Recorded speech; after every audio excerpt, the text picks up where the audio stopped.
Good afternoon, everyone. My name is Nguragade Mahawatamajaya. Today, I'm going to present about the ASEAN political security community and its relevancy with the ASEAN security cooperation with the United States as the great power. First, let's have a look at what is APSC and the purpose of its security and political framework. The ASEAN Political Security Community Blueprint, APSC 2009 and 2015, has consolidated more than 4 decades of ASEAN political security cooperation with the aim to ensure all people and member states of ASEAN live in peace and promoting people-centered ASEAN. The APSC Blueprint 2025 shall comprise the following key characteristics, which are interrelated. The first one is making ASEAN as rules-oriented, people-based, and people-centered community. The second one, making ASEAN as a peaceful, secure, and stable region. And the third one is ASEAN centrality in a dynamic and outward-looking region. The first one is the rules-oriented, people-based community. We can see here is that the first derivative point of this element is trying to make ASEAN a region that obeys and promote ASEAN's basic principles, values, norms, and international law that regulate the conduct of peaceful relations. And the second one is strengthening democracy, good governance, and making the supremacy of law and protecting human rights as an important effort in building and strengthening the ASEAN community. And the third one is to instill a culture of peace, values of tolerance and moderation as a tool for harmonization, peace, and stability within the region and outside the region. The second key characteristic is a peaceful, secure, and stable region. And this is achievable by preserving Southeast Asia as a region free from nuclear weapons and other weapons of mass destruction, while also contributing to global efforts in disarmament, non-proliferation, and the use of nuclear energy for peaceful purposes. The second one, maintaining Southeast Asia as a nuclear-free zone will, by reducing the risk of nuclear proliferation and potential armed conflict involving weapons of mass destruction. And the third one is improving maritime security and encouraging maritime cooperation in the ASEAN region and beyond through strengthening the ASEAN-led mechanisms and principles. Now let's have a look at what kind of framework that ASEAN has been building on with the United States in terms of security community.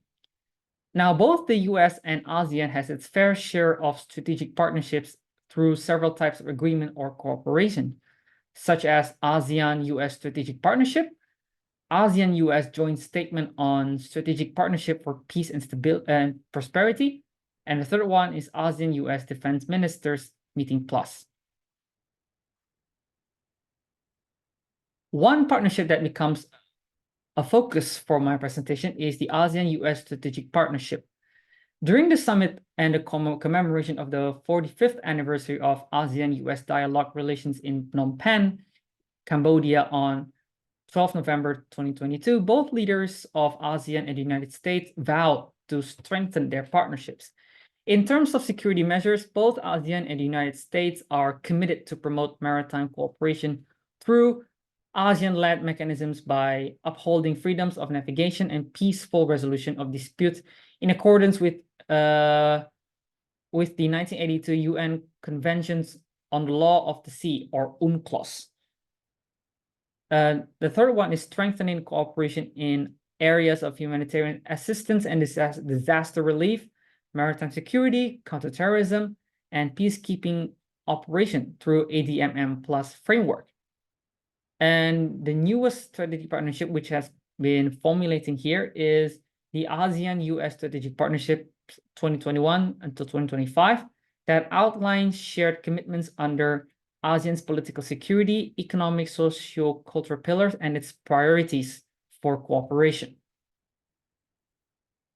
In the chapter 1 of the plan of POA to implement the U.S. strategic partnership, U.S.-ASEAN strategic partnerships 2021 until 2025.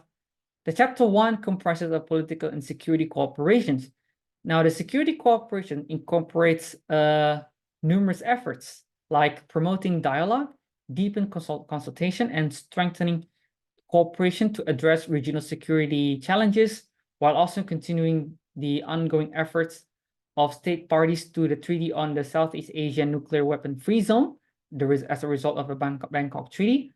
And the second one is continue to strengthen defense exchange and cooperation through dialogues at different levels, training, mutual visits, capacity building in certain areas, including the maritime security, counterterrorism, peacekeeping, and cybersecurity. Now, in terms of transnational crime and counterterrorism, ASEAN and the United States are willing to enhance cooperation to prevent and combat transnational crimes in areas such as drug trafficking, human trafficking, money laundering, arms smuggling, and this will be supported in implementation of ASEAN Plan of Action to prevent and counter the rise of radicalization and violent extremism, 2018 until 2025, and the 2019 until 2025. First case studies here is CCAT 2019, or Southeast Asia Cooperation and Training 2019. The United States and ASEAN began to form extensive multilateral or joint naval exercises called CCAT, or Southeast Asia Cooperation and Training, in September 2019. CCAT participants comprises of the United States of America, Indonesia, Malaysia, Thailand, and the Philippines, and the naval exercises took place in the South China Sea. Another advantage that the U.S. can leverage from this cooperation is that the U.S. has a larger network of partners in Asia compared to China, so that the U.S. can extend its protection to countries like Singapore and Taiwan. The second case study is Garuda Shield Exercise 2022.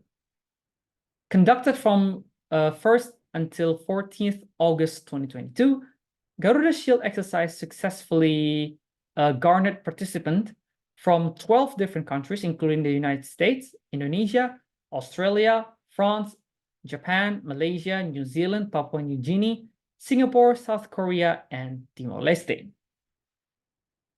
The idea behind the formation of Garuda Shield since 2009 is finding a deterrence to face growing tensions in the Indo-Pacific due to competing territorial claims in the South China Sea, as well as what is widely seen as PRC's growing military presence and ambition across the region. Actions conducted by the PRC and the People's Liberation Army, or PLA, seen as a destabilizing action by many regional partners, and encourage them to join under the Garuda Shield initiative to properly train them against Chinese coercion.